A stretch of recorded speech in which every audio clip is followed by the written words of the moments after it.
Ah, Aude est là.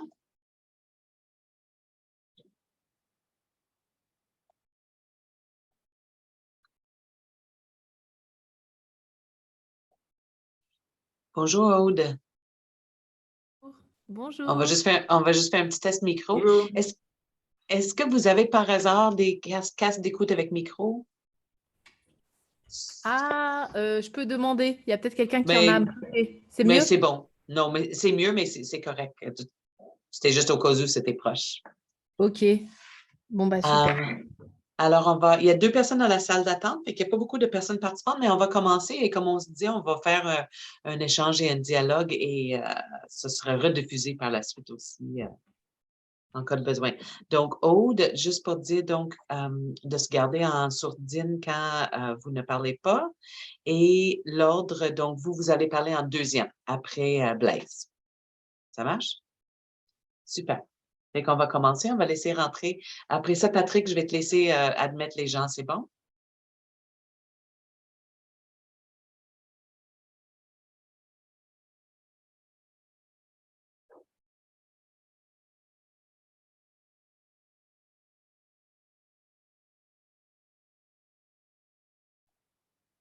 Bonjour tout le monde, bienvenue. On va donner la chance aux gens de s'installer.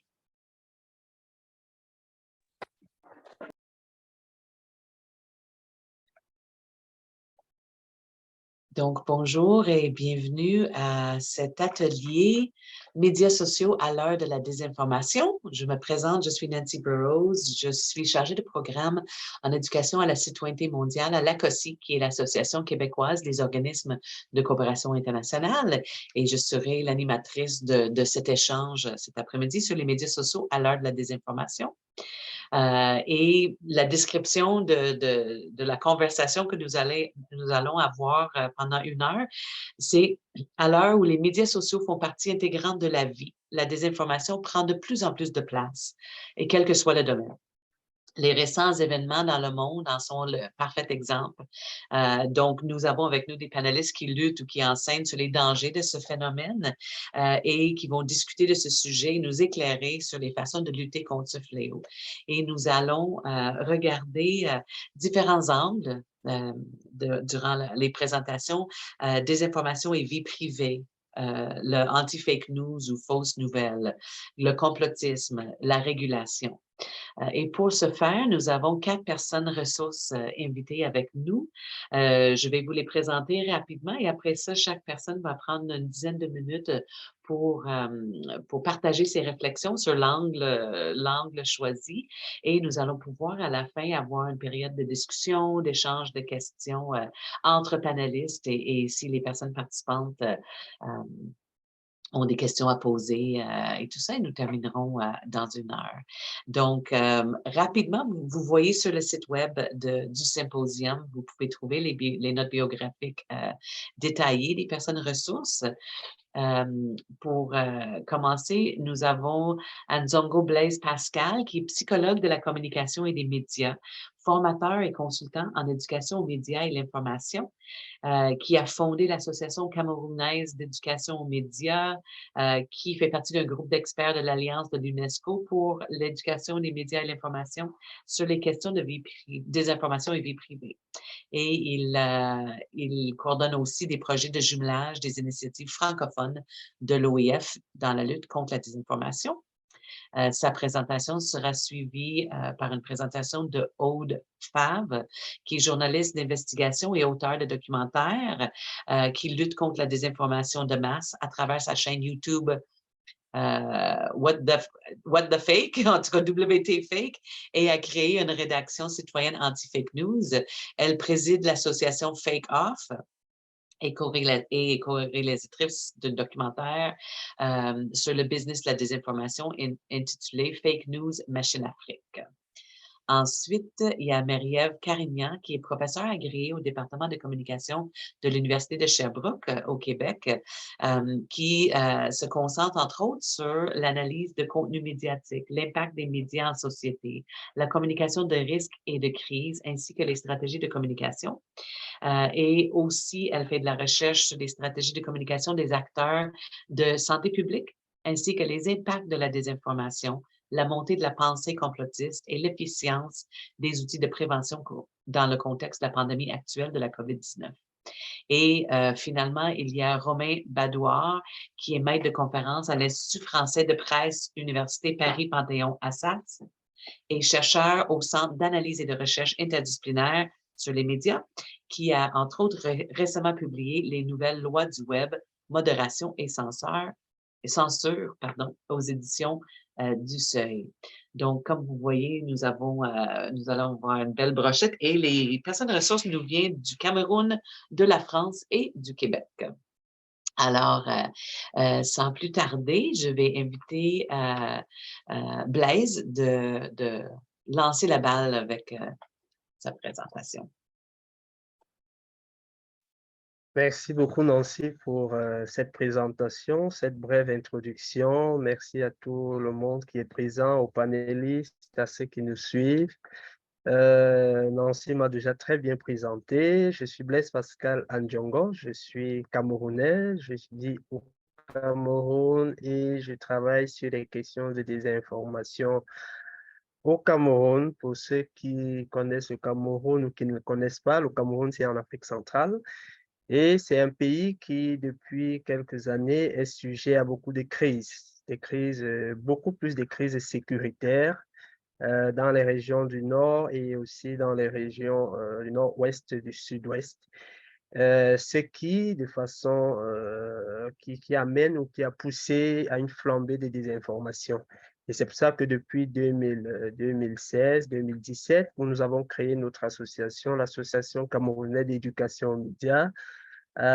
Nous avons pensé qu'il était important de renforcer, n'est-ce pas, l'esprit critique des consommateurs des médias, mais aussi des producteurs, pour qu'ils soient aguerris quant aux informations qu'ils consomment, mais aussi qu'ils participent de façon active à une vie démocratique plus saine et plus équilibrée.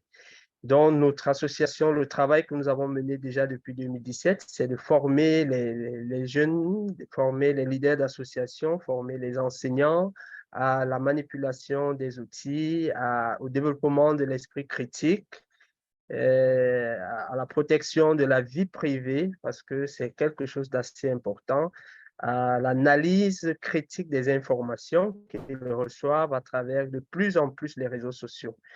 Et justement, notre contexte, parce que je vais beaucoup plus prendre des exemples du contexte camerounais, qui est un contexte, comme je l'ai dit, insécuritaire dans plusieurs endroits. Il faut comprendre que la désinformation a amplifié en fait le conflit qui existe déjà dans les zones à conflit. Nous avons un conflit entre la zone francophone et la zone anglophone et la désinformation a justement été utilisée non seulement par les partis, les personnes qu'on appelle les sécessionnistes, mais également, je vais dire, les gouvernants, l'État, pour pouvoir contrecarrer les actions de l'un ou de l'autre. Et ceux qui en pâtissent le plus généralement, n'est-ce pas, ce sont les populations qui ne maîtrisent pas l'information qui est vraie, qui ne savent pas quelle information ils doivent considérer comme celle qui est réelle, quels sont les faits et quelles sont peut-être les informations qui sont des informations mensongères.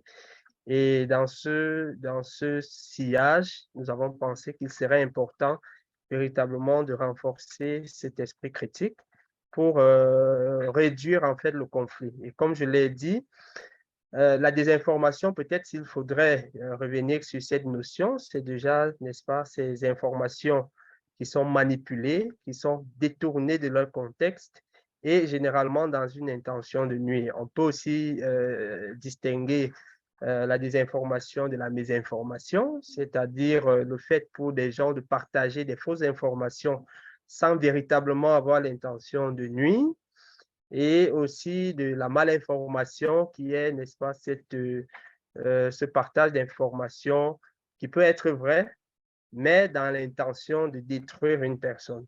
Et du coup, dans des situations de conflit, la désinformation agit véritablement contre les populations vulnérables. Ces populations sont véritablement qui subissent des manipulations, sont victimes, n'est-ce pas, de ces manipulations, parfois de certaines grosses entreprises, des personnes qui voudraient que le conflit soit maintenu dans ces différentes zones.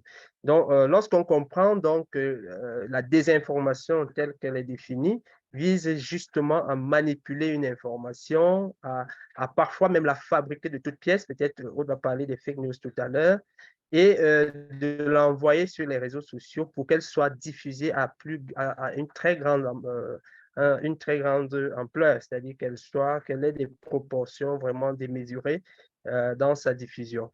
Et dans ce sens, la notion de vie privée devient encore une notion beaucoup plus problématique. Pourquoi? Parce que je ne sais pas si c'est seulement au Cameroun, mais les études montrent que de plus en plus, tout le monde est sur les réseaux sociaux, tout le monde partage ces informations ou alors des informations ou les données personnelles ou à caractère personnel sont volontairement et même involontairement partagées sur les réseaux sociaux, ce qui fait en sorte que ces entreprises ou ces personnes qui manipulent les informations ont tendance à les récupérer pour pouvoir soit les utiliser à d'autres fins. Ça peut être des fins de publicité, ça peut être des fins marchandage, et aussi contre les personnes qui ont leur vie privée ou leurs données personnelles exposées sur ces réseaux sociaux. Donc, l'architecture des réseaux sociaux et même la façon dont les individus de plus en plus utilisent les réseaux sociaux de nos jours expose ces personnes à l'utilisation inappropriée de leurs données. Il y a aussi qu'il faut connaître que plusieurs internautes, de façon, je vais dire de façon naïve, mettent leurs informations sur les réseaux sociaux, notamment leurs photos, des vidéos.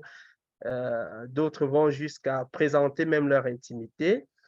Et parfois, ils ne se rendent pas compte qu'il y a des personnes qui sont derrière. Il y a déjà le fait que les réseaux sociaux en eux-mêmes conservent ces données et qui peuvent être utilisées contre ces personnes ou contre elles-mêmes. De l'autre côté, il y a des personnes qui, sans le vouloir, on voit leurs données récupérées, peut-être de façon dans des situations par d'autres personnes, par des tiers, par la famille, mais qui se retrouvent sur les réseaux sociaux et qui, malgré eux, voient donc ces données être utilisées.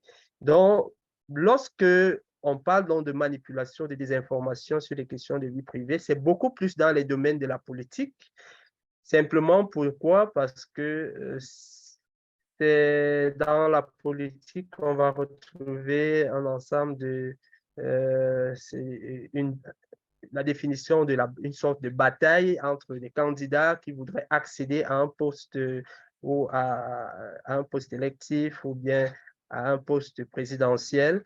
Et cette manipulation de la vie privée va permettre à un candidat de pouvoir avoir le dessus ou gagner l'électorat sur une autre personne. Donc, c'est pour ça que la désinformation est beaucoup plus, la désinformation sur la vie privée, sur la vie des individus est beaucoup plus accentuée dans ce domaine politique, simplement parce qu'on voudrait nuire à une personne. On se rappelle près de vous au Canada, aux États-Unis, ce qu'il y a eu avec, en 2016 avec l'élection de Donald Trump et les fausses informations qui ont circulé sur Hillary Clinton et qui, au final, beaucoup d'études le disent, ont amené, n'est-ce pas, l'électorat à se pencher plus sur Donald Trump au détriment d'Hillary Clinton. Et au-delà, n'est-ce pas, du fait que la désinformation peut, n'est-ce pas, avoir un impact sur l'issue politique d'une autre personne, elle affecte aussi la vie privée, elle affecte la personne, que ce soit sur le plan psychologique, sur le plan physique. Et il y a des personnes, des jeunes personnes qui sont arrivées à se suicider. Je me rappelle dans une école au Cameroun, il y a une jeune fille qui a fini par mourir parce que des informations d'une autre personne ont été partagées sur les réseaux sociaux et un de ses amis qui n'était pas en bon terme avec elle avait décidé de prendre cette photo et diffuser, faisant croire que c'est la fille en question. La fille a beau eu à démentir, chercher à démentir, et la ressemblance avec la photo qui était diffusée était tellement flagrante que la fille, par la suite, a fini par se suicider parce qu'il y avait tellement de pression, tellement de personnes qui en voulaient, qui se moquaient d'elle. Il y avait déjà une sorte de cyberharcèlement qui était mis en place. Et du coup, on peut donc voir que l'une des conséquences graves de la désinformation pourrait, n'est-ce pas, être la perte de la vie d'un individu. Tout à fait. Juste, et Voilà. il va falloir conclure juste le premier round, sachant que vous allez Oui. pouvoir reparler après. Donc, peut-être en Ah, conclusion. OK, OK. Oui, oui.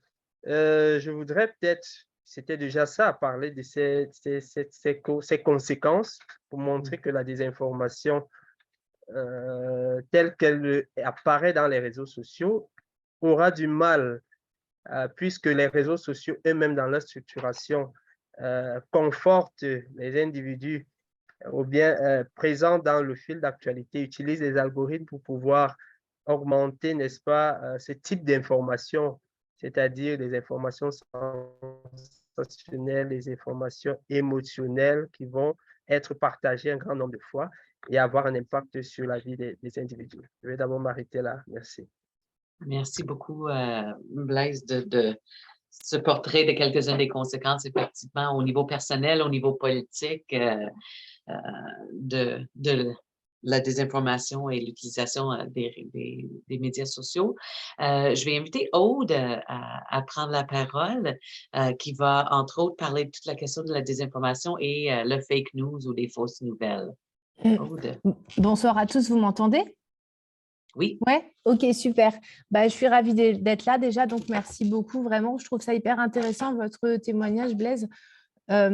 Pour parler des conséquences, c'est vrai que c'est quelque chose qui, je sais qui, entre guillemets, marche, pardonnez-moi l'expression, notamment auprès des jeunes qu'on rencontre via notre association qui s'appelle Fake Off. C'est-à-dire qu'on a quand même de temps en temps quelques remarques de jeunes sur est-ce que c'est finalement, est-ce qu'on ne fait pas tout un foin de quelque chose qui n'est pas si grave en fait. Moi, j'ai aussi un certain nombre de jeunes qui relativisent finalement voilà, les fausses informations, etc. Et c'est vrai qu'on a du coup en boîte quelques exemples malheureux justement de victimes de désinformation qui ont souvent plus ou moins leur âge. Et donc, je ne connaissais pas cette jeune fille, mais c'est vrai que moi, je suis preneuse de tous ces exemples-là parce que c'est vrai que ça les amène à réfléchir. Je sais que certains journalistes dans l'association leur ont fait appeler, par exemple, des frères et sœurs de ces personnes-là qui ont été victimes de désinformation quand il s'agit de personnes qui sont décédées. Mais sinon, voilà, tout ça, c'est des choses qui amènent vraiment à prendre conscience du phénomène. Donc moi, en gros, si on doit parler un petit peu aussi des façons dont on essaye un peu de s'en sortir. Donc moi, à la fois, je suis youtubeuse, je suis présidente de cette association-là, Fake Off. Et là, il y a vraiment quelque chose dans lequel je crois beaucoup maintenant. Et c'est vraiment tout le projet sur lequel je suis. C'est vraiment quelque part la co-création en fait, de l'information. En fait, moi, j'ai bien rigolé, entre guillemets, des fake news avec un impact intéressant, vraiment chouette sur ma chaîne YouTube, etc. Mais je voyais aussi que quelque part, je prêchais malheureusement aussi souvent qu'à des gens, peut-être pas déjà convaincus, mais enfin globalement qui l'étaient, qui aiment voilà, les fact-checking, qui sont pas… C'est très dur en fait d'arriver à porter un peu au-delà et d'essayer de parler aux gens qui sont plus ou moins poreux aux théories conspirationnistes, etc. Et c'est ce que j'essaye de faire de plusieurs manières. Donc, déjà, c'est vrai qu'à travers l'association Fake Off, on est 80 journalistes, on essaye d'engager un dialogue de manière assez massive avec le maximum d'acteurs, pas du tout en mode VRP ou en tout cas vendre quoi que ce soit, c'est vraiment un dialogue sain en fait avec les gens, parce que je pense que le cœur aussi de la désinformation pour moi et le cœur du problème, je pense que c'est ce manque de dialogue-là entre les journalistes et quelque part le grand public, qui fait qu'on ne s'entend pas et que finalement, il y a un récit beaucoup plus séduisant à côté qui, en plus, me conforte dans ce que j'imagine, etc. Et ben, je vais faire davantage confiance à ce récit-là. Donc, nous, on investit massivement dans ce dialogue, en fait, qu'il faut essayer de reprendre. C'est long, c'est pas facile, mais ça paye, en fait, aussi, parce que, mine de rien, et quand on débarque dans les classes… Mais j'imagine que peut-être vous êtes dans ce cas-là aussi, mais voilà, rien que le fait d'épauler, de venir, d'être sympa, etc., d'épauler les gens, on peut devenir un peu des formes de référents, c'est assez chouette. Et puis surtout, la co-création, c'est en fait, là, j'ai lancé un projet qui s'appelle Citizen Facts. Et l'idée, en fait, c'est que j'ai proposé à ma communauté à ma communauté et à tous ceux qui le souhaitent. Et donc, c'est là que je sais que j'ai quelques personnes, par exemple, qui sont assez sceptiques du travail journalistique, qui sont dedans. Je leur ai proposé de venir enquêter avec moi. Et donc, on est 1600 sur un serveur qui s'appelle Discord, que vous connaissez peut-être. On s'est mis là parce qu'en fait, tout simplement, Discord, c'est assez simple pour organiser les enquêtes. Il y a des fils précis, des trucs. Bref, c'est plus simple qu'un groupe Facebook ou qu'un groupe WhatsApp. Et en fait, c'est génial parce qu'on a des gens qui ont déjà des talents multiples. Alors, il y a des gens qui sont, je ne sais pas moi, très bons en investigation open source. Il y a une juriste, par exemple, qui nous avait aidé aussi pendant un certain nombre de temps, enfin vraiment un certain nombre de jours, à éplucher les mentions légales de tel ou tel site. Il y a une personne qui était d'ailleurs, à un moment donné, on faisait une enquête au Québec. On avait un Québécois, un professeur de curling, vous voyez, qui était prêt à se déplacer sur place pour aller voir telle ou telle chose, etc. Et tout ça donnait un esprit vraiment hyper… donne, parce que c'est le projet que j'ai là, on va faire une série documentaire de ça, donne un esprit assez chouette, fait tomber beaucoup de préjugés sur les uns, sur les autres. On a aussi bien des retraités que des étudiants, que des gens vraiment, mais des jardiniers, des assistantes maternelles, voilà. Et tout ça crée un dialogue, en fait. Alors, on n'est pas toujours d'accord, souvent ça se… Mais je pense que c'est ça vraiment qui… moi, je crois beaucoup, en tout cas, à ça. Et puis, effectivement, pour les enfants, on est toujours en recherche de jeux. Il y a un site qui s'appelle Fréquence École, qui est pas mal, sur lequel il y a beaucoup de jeux. On est toujours en train de gamberger sur des façons de leur faire aiguiser l'esprit critique. Il y a une chaîne qu'on suit pas mal aussi, qui s'appelle Fulloscopy, dans lequel j'ai tweeté il y a quelque temps des expériences intéressantes sur la rumeur, en fait, des choses comme ça. Et aussi, l'autre volet auquel moi je suis particulièrement attachée, c'est aussi la formation, quelque part en interne, des journalistes, parce que finalement, nous, je ne sais pas comment c'est au Cameroun, par exemple, mais nous, en tant que journalistes, il y a beaucoup de gens au sein de l'association qui sont à la base pas du tout formés sur les questions de fact-checking pur, en fait, et aussi d'enseigner ça. Et c'est vrai que du coup, on fait beaucoup de formations internes. Pour vous donner un exemple tout bête, mais par exemple, il y a quelque chose que j'ai découvert il y a quelque temps lors d'une conférence, ça s'appelle l'entretien épistémique. Alors, je ne connaissais pas ce grand art, c'est vraiment génial. L'entretien épistémique, c'est en fait, entre guillemets, l'art, je ne sais pas si c'est le mot, mais de dialoguer avec quelqu'un qui a une croyance très forte. Plutôt que de lui dire, voilà, mais non, tu vois bien que, enfin voilà, d'être dans un rapport comme ça de force qui de toute façon ne va rien donner. L'idée, c'est d'inviter la personne, de poser des petites questions comme ça très précises pour inviter la personne à reconsidérer, un petit peu réfléchir en tout cas sur sa croyance et d'où elle l'a et pourquoi elle l'a, etc. Et ça, c'est génial. Donc, par exemple, on va faire toute une formation auprès des journalistes là-dessus, une autre sur les biais cognitifs, une autre sur les arguments fallacieux. Enfin, franchement, je pense que en fait, voilà, plus la profession aussi s'arme sur ce sujet, et mieux on se porte aussi, quoi. Après, voilà, j'avais encore potentiellement beaucoup de choses à dire, mais peut-être qu'il faut laisser la parole aussi circuler. Je peux revenir sur le deuxième round. Parfait. Merci. Bien, on va vous relancer tantôt. Donc, on va poursuivre la discussion avec Marie-Ève Carignan. Merci. Oui, donc je vais rebondir sur certaines choses que les collègues ont dites.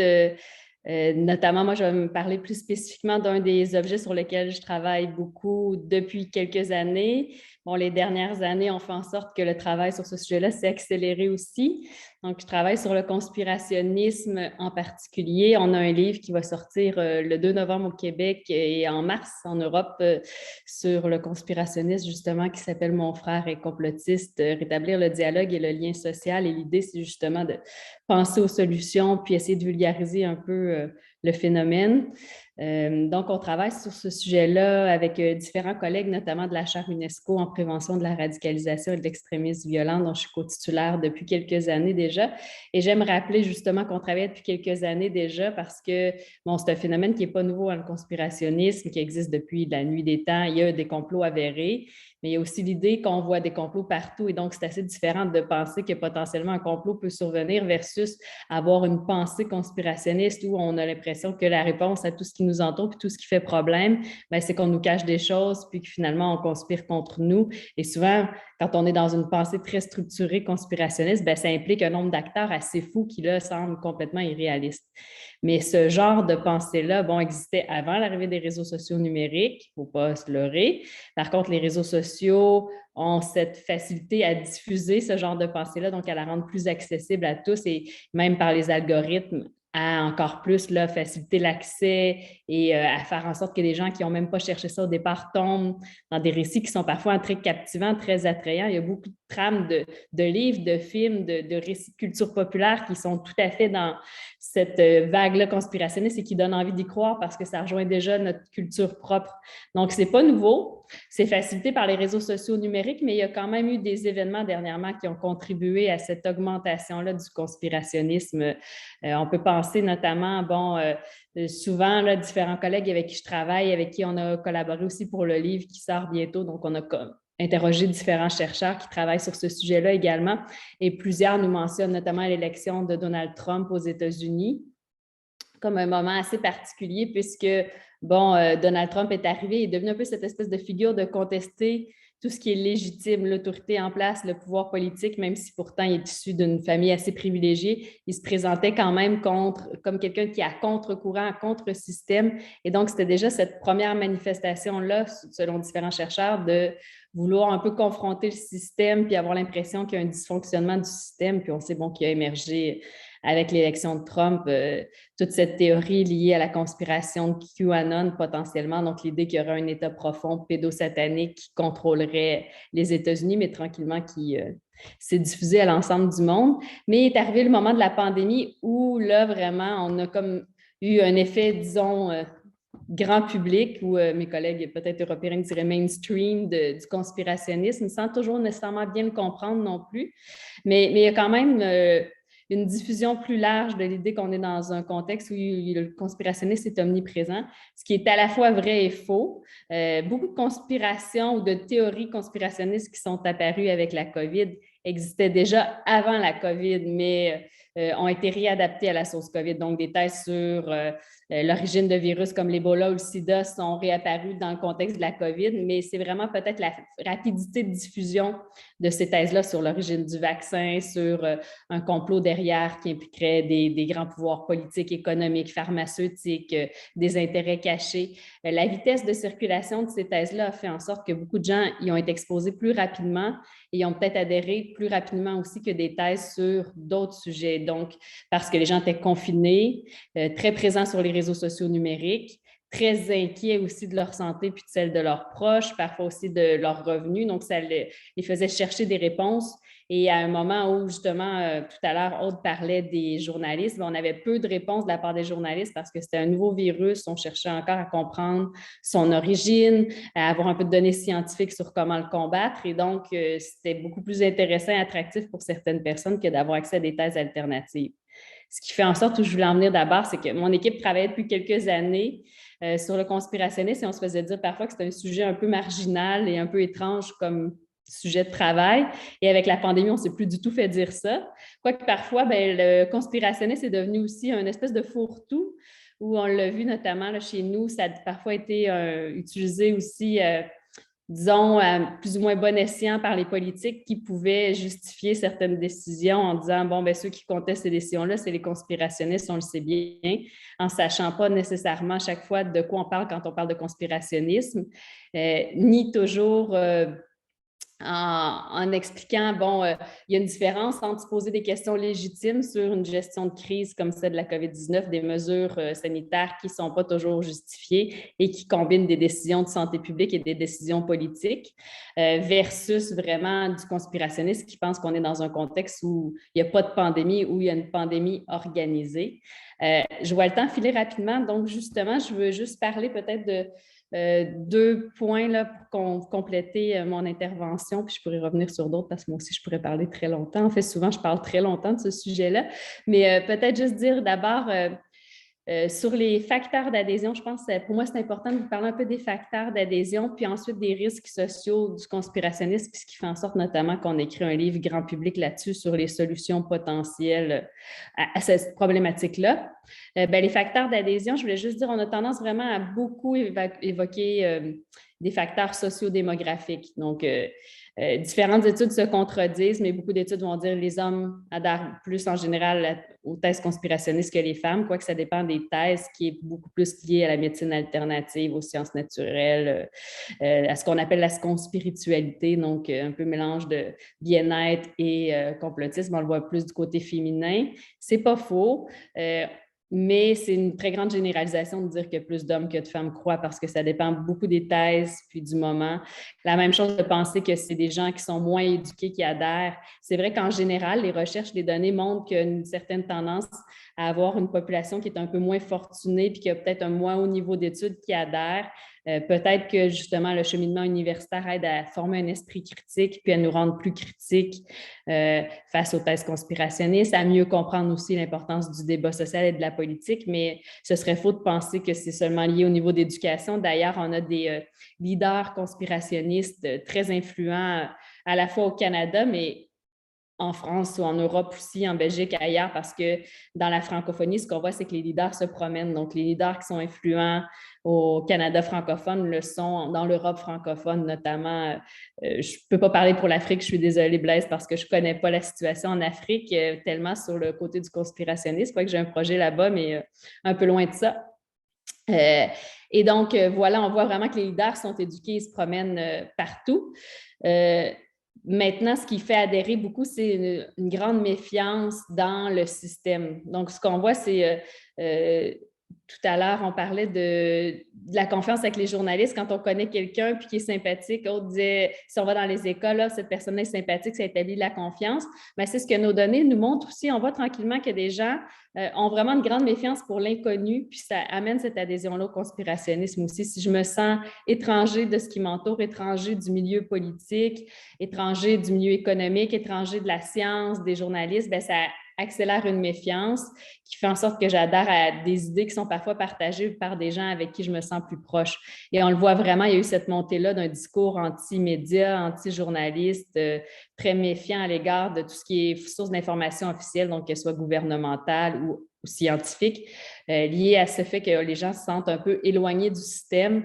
Puis donc, il y a une baisse de confiance à un système duquel je ne me sens pas appartenir. Puis donc, je me sens méfiante de ce système-là. C'est de rétablir une confiance à long terme qui va être assez longue et complexe à rétablir, mais sur laquelle on doit travailler pour peut-être arriver à combattre davantage cette adhésion-là aux conspirationnistes, donc la méfiance de l'autre. Et ce qu'on voit dans nos données, c'est que, par exemple, des gens qu'on interroge disent « Ah oui, ce scientifique-là, je lui fais confiance, bon, parce que je le connais, parce qu'il est bien, ou ce journaliste-là, mais les autres, non. » Donc, c'est un contre-exemple. On ne pensera pas que les autres sont comme lui parce qu'on ne les connaît pas. Et donc, ça, c'est sûr qu'à long terme, ce qui inquiète notamment, c'est qu'on voit vraiment que c'est un risque à la fois qui devient politique, parce que beaucoup de gens qu'on interroge qui adhèrent au conspirationnisme, bien, ne vont pas voter parce qu'ils n'ont pas confiance dans le système, ou lorsqu'ils votent, bien, vont avoir tendance à voter pour des partis qui vont justement être proches de ces idées conspirationnistes-là. Donc, on voit vraiment un lien avec les partis qui sont en général un peu plus à l'extrême droite, notamment. Et d'ailleurs, beaucoup de leaders conspirationnistes dans nos recherches, derrière, on voyait qu'il y avait des allégeances préalables avec des partis d'extrême droite et qui essayaient un peu de, disons, influencer les gens qui adhéraient aux thèses complotistes par cette méfiance du système puis cette méfiance du politique-là. Et autre point, en plus d'avoir comme ce risque sur le politique-là, mais on voit que l'adhésion au conspirationnisme aussi est liée à une adhésion plus grande envers la violence. Donc, les gens qui adhèrent au conspirationnisme, nos données nous montrent qu'ils ont tendance à trouver que la violence est plus légitime que la moyenne de la population pour se faire entendre. Donc, le recours à la violence lors des manifestations, mais ultimement, même le recours à la violence politique. Et ça, c'est inquiétant quand on pense qu'on est hors d'un système, que le système nous ment, nous trompe et ne nous appartient pas, bien, on cherche des moyens de se faire entendre puis de se faire justice et ça peut passer par la violence. Donc, c'est pour ça qu'avec la chaire, ce qu'on fait beaucoup en ce moment, c'est essayer de trouver des solutions pour rétablir le dialogue, voir comment on peut davantage impliquer les citoyens pour qu'ils se sentent peut-être plus proches. Et là, je n'ai pas le temps, malheureusement, là, tout de suite de tomber dans les solutions, mais plus proches des médias, plus proches du politique et plus proches des chercheurs, donc par différentes initiatives, dont notamment la Science d'abord, dont je fais partie, qui cherche à vulgariser la science sur les réseaux sociaux. Alors, voilà. Merci pour cette première intervention. Donc, on va terminer avec Romain Badouard et toute la question des solutions en lien avec la régulation, entre autres. Merci pour votre invitation d'abord et merci à Aude, Marie-Ève et Blaise pour leur présentation. Alors effectivement, moi je vais plutôt prendre un angle un peu différent qui est celui de la régulation des fausses informations et des rapports entre État et plateforme sur ce problème-là, parce que effectivement la désinformation sur les réseaux sociaux, elle occasionne des réponses de la société civile et vous nous en avez montré quelques exemples. Et elle occasionne aussi des réponses des États, notamment en Europe, qui, depuis le milieu des années 2010, ont cherché à légiférer, à faire passer des nouvelles lois pour réguler davantage ce phénomène et chercher à contrer ce phénomène.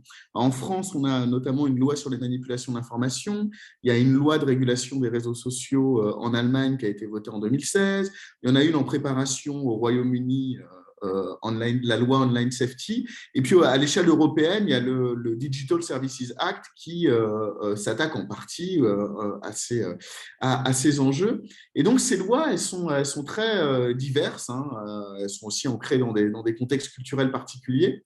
Par contre, elles incarnent quand même toute une forme de retour de la puissance publique sur ces dossiers-là, où pendant des années, on a entendu dire que les plateformes étaient plus fortes que les États parce qu'elles étaient très riches et internationales. Et puis, en fait, on que quand les États légifèrent et imposent des nouvelles normes, des nouvelles règles, les États conservent quand même un pouvoir de contrainte sur ces acteurs de l'économie numérique qui n'est pas du tout négligeable.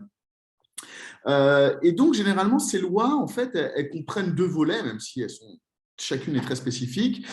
D'une part, elles vont quand même chercher à faire pression sur les plateformes de réseaux sociaux pour que ces plateformes modèrent davantage les contenus et notamment qu'elles soient plus rapides à retirer des contenus jugés soit faux ou violents ou agressifs lorsqu'ils sont signalés en leur imposant des délais. Et parfois des contraintes aussi d'ordre financier, c'est-à-dire qu'en Allemagne, on va les menacer d'amendes qui peuvent être assez importantes si jamais elles n'arrivent pas à obtempérer dans le temps imparti. En France, on va créer une nouvelle procédure judiciaire qui permet de saisir un juge pour faire retirer et exiger le retrait de contenus jugés faux, enfin relevant de la désinformation. Et puis, deuxième volet, on va chercher aussi à exiger plus de transparence des plateformes, notamment sur leurs pratiques de modération qui, jusqu'à très récemment, restaient quand même très opaques. On avait peu d'informations sur comment s'y prenaient ces plateformes pour modérer les contenus et les fausses informations en particulier. En France, par exemple, on a créé un devoir de coopération des plateformes qui veut que 2 fois par an, les plateformes doivent transmettre au régulateur, qui est l'Arcom en France, des rapports dans lesquels elles vont présenter les mesures mises en œuvre pour lutter contre la désinformation, mais aussi plus largement le fonctionnement de leurs algorithmes, comment leurs architectures vont hiérarchiser les contenus, etc. etc. Et donc tout ça, ça va dans le bon sens, ça permet d'apporter de la transparence à des pratiques qui étaient opaques, comme je le disais.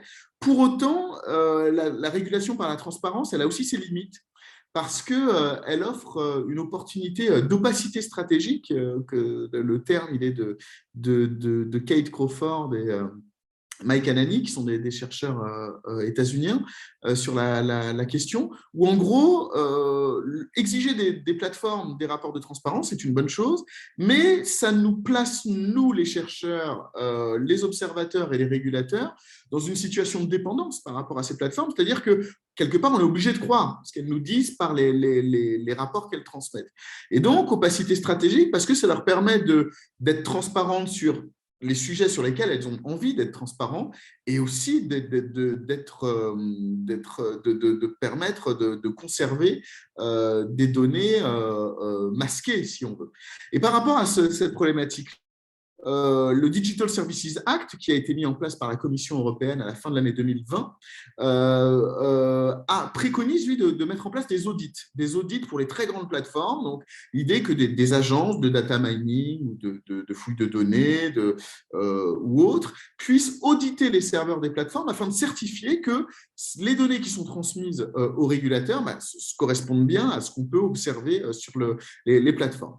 Ça, c'est le premier point. Le deuxième point que je voulais aborder par rapport à ces tentatives de régulation, c'est qu'elles sont controversées aussi, ces tentatives de régulation, notamment en ce qu'elles seraient susceptibles de produire de la censure sur les réseaux sociaux, notamment parce qu'à partir du moment où vous faites peser de nouvelles contraintes sur les plateformes, et notamment des contraintes de temps, en disant vous avez 24 heures pour retirer les fausses informations qui vous sont signalées, ou les discours de haine qui vous sont signalés, ou sinon vous aurez une amende qui peut être très importante, qui peut être de l'ordre de 4% du chiffre d'affaires de la plateforme dans l'état dans lequel elle exerce, vous allez pousser les plateformes à retirer trop plutôt que pas assez. C'est-à-dire qu'on peut imaginer Instagram, Facebook, YouTube, qui voient un afflux de signalements concernant des publications et qui, de peur de se voir infliger des amendes, se mettent à retirer beaucoup plus de contenu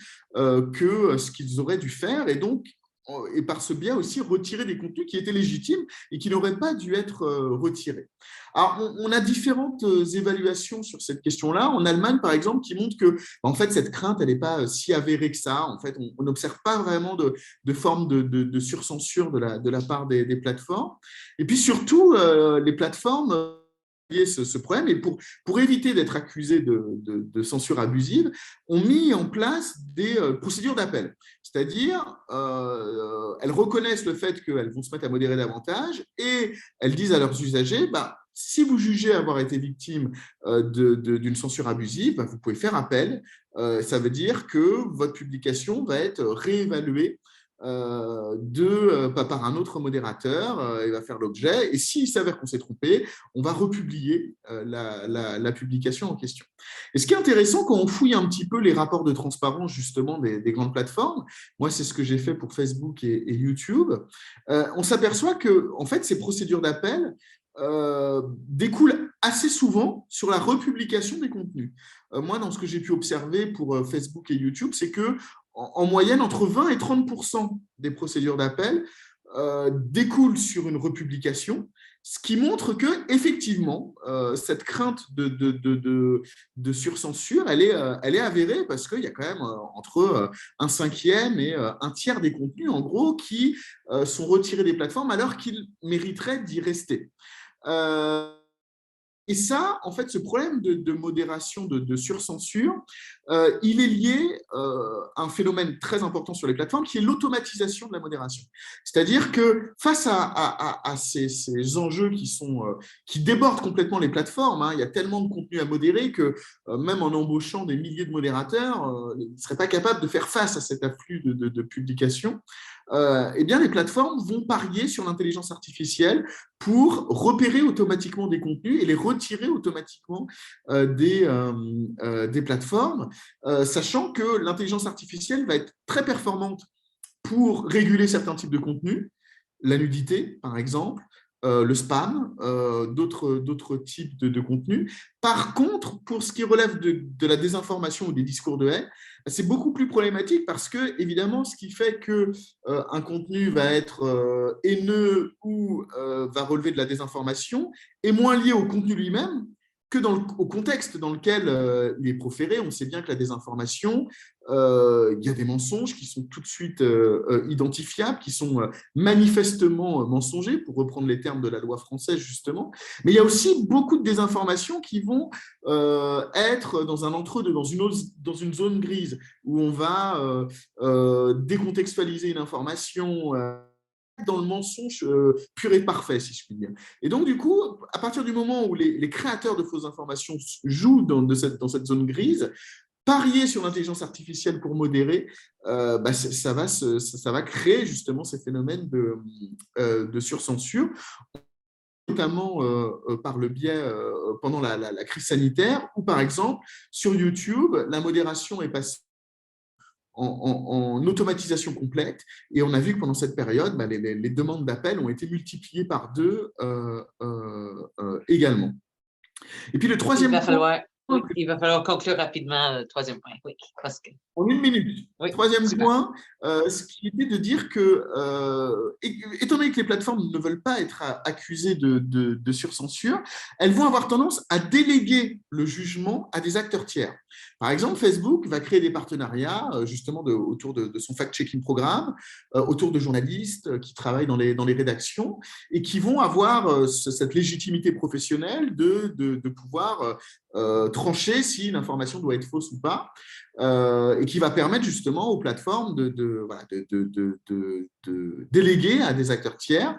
Sur YouTube, on va avoir la même démarche, mais qui va concerner ce qu'on appelle les quality raters, donc qui sont des internautes lambda à qui on va demander d'évaluer la pertinence des contenus. Et donc, on voit bien que dans ce nouveau paysage de la régulation, qui ne concerne pas du tout que les rapports entre plateformes et État, on a vraiment une reconfiguration des relations entre les acteurs, la société civile, les États, les médias, et que du coup leur relation de pouvoir évolue aussi dans le cadre de ces nouvelles formes de régulation, et que l'évolution de ces relations a aussi un impact sur les conditions d'exercice de la liberté d'expression. Et une des pistes justement pour lutter efficacement contre la désinformation en protégeant les droits des usagers, c'est justement de reconnaître un certain nombre de droits à ces usagers. J'ai parlé du droit d'appel, mais il y en a d'autres, l'obligation de transparence pour les plateformes, comme d'autres types de principes qui ont été mis en exergue dans les Santa Clara Principles, mais ça, on pourra peut-être en parler par la suite. Hop, je m'arrête là. Longtemps. Merci. Oui, désolé, j'ai le travail ingrat. Il nous reste que 13 minutes dans le fond. Mon Dieu, ça va vite. J'aimerais voir s'il y a des questions qui viennent des personnes participantes, soit dans le clavardage ou si… je vous invite peut-être à le mettre dans le clavardage si vous avez des questions à poser aux personnes panélistes ou on va voir, il y a des commentaires. Oui, on a en fait des pistes de solutions ou des demandes, je ne sais pas. Peut-être ce qu'on pourrait faire, c'est un dernier petit ronde rapide j'essaie de voir dans le temps qui nous reste, à la lumière donc on a parlé à la fois des enjeux pour des personnes, pour des individus, des enjeux politiques, l'impact de la désinformation et l'utilisation des médias sociaux. Aussi, il y a quelques solutions qui ont été nommées, des questions de comment favoriser le dialogue, comment à travers les médias sociaux. Je ne sais pas si je retournais là, dans l'ordre dans lequel vous avez parlé. Je ne sais pas si vous avez une dernière minute. Mettons, faisons un prochain petit tour de 1 minute. Donc, suite aux questions des collègues, aux questions soulevées ou au contenu, est-ce que Blaise, vous voulez lancer la balle? Un petit retour de réflexion. Oui, merci Nancy et merci encore à tous ces développements. Je pense que tout ce qu'on a eu à développer montre à suffisance pourquoi est-ce qu'il faudrait éduquer la population, les consommateurs, les producteurs à cette maîtrise des médias et à cette maîtrise de l'information. Parce qu'avec tout ce que Romain a essayé de décrire en termes de mesures prises par les plateformes, on comprend qu'il est assez difficile déjà pour des plateformes qui voudraient se faire de l'argent sur les publicités et qui encouragent de ce fait des contenus sensationnels, parce que c'est ces contenus qui attirent du trafic. Il est difficile pour elles véritablement de combattre la désinformation. Le combat lorsqu'on voudrait lutter contre ce fléau, il sera difficile de se donner totalement à cette plateforme en espérant qu'elle serait de bonne foi pour lutter. Non, pour nous, nous pensons que chaque individu devrait avoir, n'est-ce pas, un boostage moral, un boostage intellectuel assez fort pour pouvoir vivre dans ce flot de désinformation, parce que ce qui est sûr, la désinformation ne date pas d'aujourd'hui, je pense, on l'a dit, elle existe depuis, les théories de complot, ça va toujours exister et les plateformes vont l'amplifier. Mais comment est-ce que chaque individu pourrait vivre dans cet univers de fausses informations et pouvoir faire le tri de ce qui est bien, de ce qui n'est pas bien? Et c'est en ce moment donc qu'on s'en remet à l'éducation, on s'en remet à chaque individu pour pouvoir lui donner des armes, pour pouvoir, n'est-ce pas, lui-même être garant du type d'information qu'il consomme et avoir, n'est-ce pas, la responsabilité de l'information qu'il va produire sur les plateformes. Voilà un peu ce que je pourrais ajouter pour quelques minutes. Oui, pardon, Merci. pour Merci, oui. rebondir. Oh, justement, super, parfait. Ah, vous avez vu, hein, taquet. C'est bon, vous savez l'ordre dans lequel je vais vous relancer. Eh oui. Non, juste pour rebondir rapidement, je me souviens, je pense que malheureusement, il n'y a pas beaucoup de gens sur cette planète qui ont un grand intérêt économique à élever le niveau d'éducation des gens à ce sujet. Et qu'au contraire, l'économie pousse souvent justement au contraire. Enfin, on voit même avec la publicité, même basique, etc. Donc, c'est aussi un vrai problème d'investissement. Je vois en France, par exemple, le ministère de l'Éducation nationale, enfin, bon, en tout cas, on considère FECOF qui ne donne pas vraiment les moyens, c'est le moins qu'on puisse dire, à des associations comme les nôtres, de vraiment de pouvoir toucher le maximum de gens. Juste sur les solutions, très rapidement. Oui, j'ai juste mis quelque chose là qui me venait, je ne sais plus, c'était quand Romain parlait, c'était hyper intéressant. Romain, c'est vrai que je ne connaissais pas vraiment trop cet aspect-là. En fait, il y a une initiative que je trouvais vraiment chouette et que je me suis dit, tiens, un jour, il faudrait peut-être essayer de reproduire ça. C'est dans le lien que j'ai mis, globalement. Si je la retranscris bien, parce que ça fait longtemps que je n'ai pas regardé, mais l'idée, c'est le journal allemand Die Zeit qui, sous des articles qui étaient typiquement des articles sur des sujets genre immigration, homosexualité, enfin sur des sujets entre guillemets un petit peu inflammables par certains aspects, poser des questions à leurs lecteurs. Est-ce que vous êtes plutôt pour, contre, ceci, cela? Et est-ce que vous accepteriez de rencontrer la personne qui pense le contraire exactement de vous? Et en fait, ça a donné un événement que je trouve super. Je crois qu'ils le font toujours, à vérifier, qui s'appelle Germany Talks. Donc, l'Allemagne parle. Et en fait, je dis n'importe quoi, ils ont pris une date, genre le 17 mars. Tu vas rencontrer, il y a des gens qui ont fait le tour de l'Allemagne et tout pour aller rencontrer leur espèce d'anti-eux, quoi, la personne qui pense complètement le contraire. Et le deal, c'était vraiment pas de caméra, rien, pas de tweets, de réseaux sociaux. C'est vraiment la discussion tranquille autour d'un café. Et il y a des histoires hyper chouettes qui sont sorties de ça, des amitiés qui se sont créées. Je sais pas s'il y a des couples qui se sont formés, mais enfin, je trouve ça assez chouette. Et donc, il y a des petites photos comme ça où on peut voir quand même voilà, les binômes improbables. Et tous les gens, c'est ce que dit, tous les gens ont aimé, en fait, quel qu'était leur... voilà, c'est typiquement des gens qui auraient dû s'écharper quelque part en ligne et qui finalement ont été ravis d'échanger pendant 1 ou 2 heures, etc. C'est un peu triste parce que quelque part, c'est ce que l'humanité a toujours fait et qu'il faut aujourd'hui reconstituer, quoi. Mais je trouve l'initiative assez chouette. Et puis, je ne connais pas bien, mais je mets aussi quelque chose qui s'appelle Flint. Il y a beaucoup de gens qui m'en parlent. Flint, c'est un petit robot qui te fait sortir de ta bulle de filtre. Voilà. Et c'est une initiative qui me paraît assez intéressante de quelqu'un que j'aime bien, que je n'ai jamais trop regardé, mais tout ce qui est voilà, initiative de ce style-là, je trouve ça intéressant. Voilà, je vais laisser la parole. Merci. Bien, toute cette question-là de dialogue avec des personnes qui pensent, j'ai l'impression, je ne sais pas Marie-Ève, mais j'ai l'impression que pendant la pandémie, il y a eu une accentuation de cette polarisation-là et cette difficulté de dialoguer. Et même si la pandémie n'est pas finie, je me demande si la conjoncture actuelle s'y prête un peu plus à ce genre de dialogue-là ou en tout cas, bref. Pas obligé de répondre à ça, mais c'est juste une réflexion que Non, je j'avais peux répondre pour faire le pont. volontiers. En fait, c'est clair que la pandémie a accentué ces tensions-là. Et nous, on le voit clairement. J'ai donné des formations dernièrement avec mon collègue David Morin, notamment dans des syndicats qui nous ont appelés parce qu'ils sentaient cette tension-là chez leurs travailleurs et même un colloque à un moment avec des professeurs. Et je me souviens, entre autres, la dernière formation qu'on a donnée dans les syndicats, on avait une salle de 200 à 300 personnes environ. On a fait voter les gens sur leur téléphone. On a demandé combien d'entre eux avaient un proche, donc soit un collègue, un ami ou un membre de la famille avec qui il y avait une rupture à cause des croyances, de ces conflits-là. Et 98% des personnes ont répondu oui.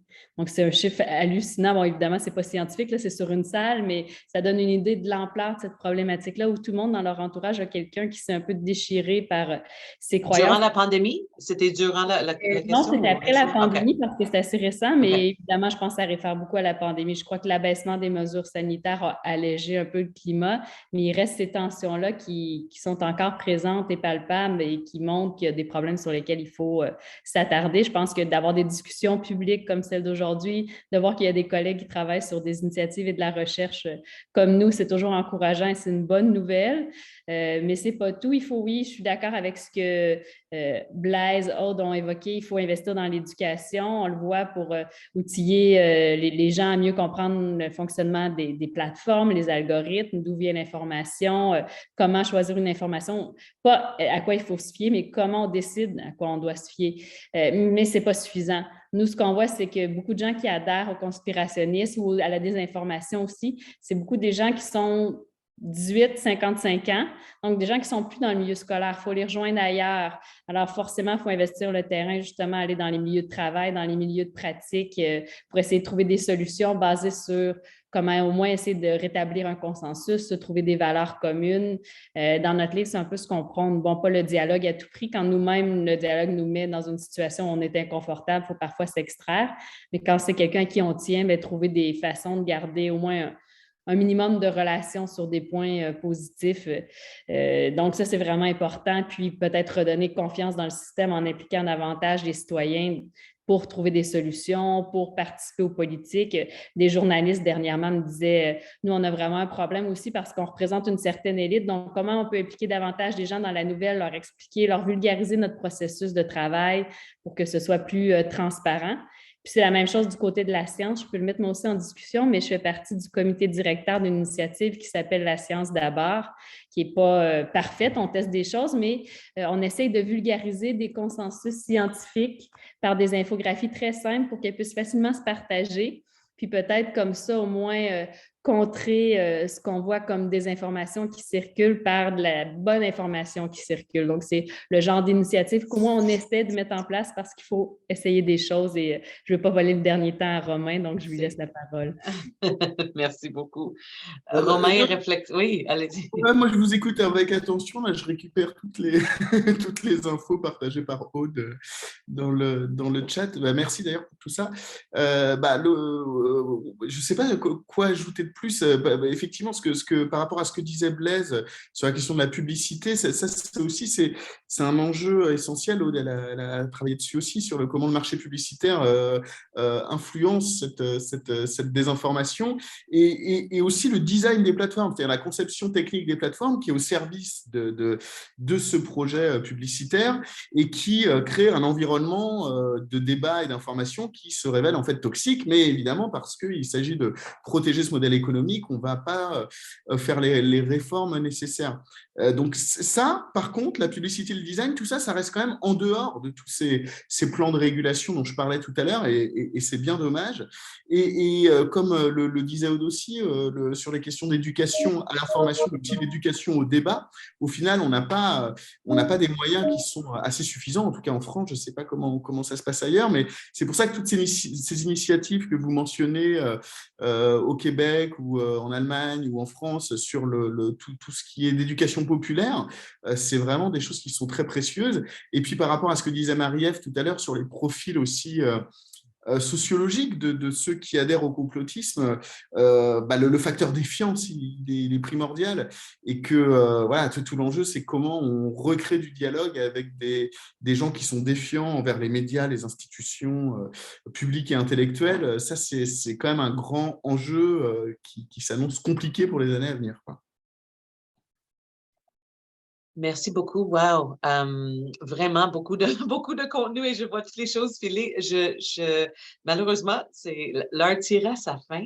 Je vais vous faire une petite annonce, mais avant ça, je vous suggère de mettre votre petite souris dans le clavardage et vous pouvez juste dire Select All ou sélectionner tout et le copier dans un document Word ou un document ou dans un courriel que vous envoyez à vous-même ou quelque chose si vous voulez toutes les ressources qui ont été mis dans le clavardage. Alors, je vous suggère un petit astuce sur comment avoir ça rapidement parce qu'il y a vraiment plusieurs sites web, chaînes YouTube suggérées, jeux pour jeunes, en tout cas, toutes sortes de coalitions et des pistes d'action intéressantes.